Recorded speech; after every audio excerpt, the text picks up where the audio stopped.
السلام عليكم. يمكن من احلى الوصفات اللي عملتها بصراحة هي الوصفة اللي قدامكم دي.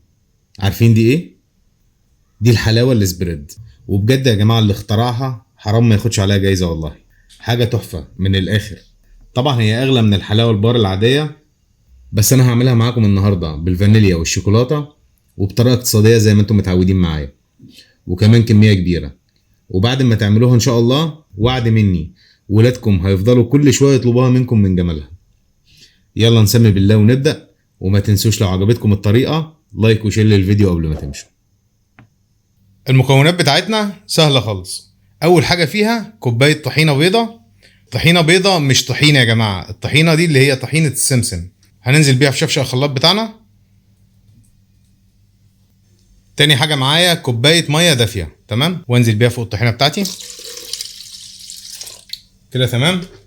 نبدأ بقى نضرب المية والطحينة دول مع بعض، تمام كده اهي. اول ما يختلطوا مع بعض كده بالطريقه دي، ننزل عليهم بكوبايه سكر بودر، تمام، ونص كوبايه لبن بودر، واقلب ده كله كويس مع بعضه قبل ما اشغل الخلاط عشان ما يبقاش ايه في تكتلات فيه. بالطريقه دي كده، تمام كده. اخر حاجه بقى ننزل عليها بنص كوبايه زبده، ونشغل الخلاط تاني.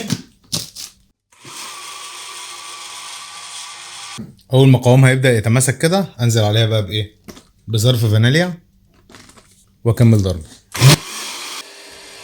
هفضل اضرب فيها في الخلاط لمده دقيقه تقريبا لحد ما قوامها يتقل ولونها يلمع زي ما انتم شايفين كده. نبدا بعد كده نصبها في كاس او في برطمان وعلى التلاجة ساعتين 3 وتاكلوها بألف هنا. وطبعا بعد ما تدخل التلاجة بتتقل شويه عن كده وتبقى ماسكه نفسها. دي كانت اللي بالفانيليا، يلا نعمل اللي بالشوكولاته كمان.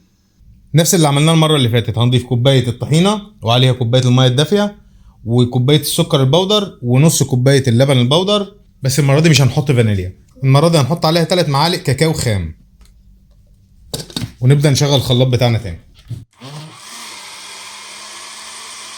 لحد ما برضو لونها يلمع كده وقوامها يتقل. نصبها في برطمان وعلى التلاجة برضو زي ما احنا شايفين كده اهو. ما شاء الله، من كوبايه طحينه واحده عملنا كل الكميه دي، وعلى فكره في كمان يعني ما شاء الله بتعمل كميه كبيره، ويمكن اكتر من الحلاوه البار اللي بنعملها سواء بالفول السوداني او بالمكسرات او بكده. الاولاد بيحبوها جدا الحلاوه الاسبريدي دي، جربوها لان طريقتها سهله وفعلا تستاهل التجربه.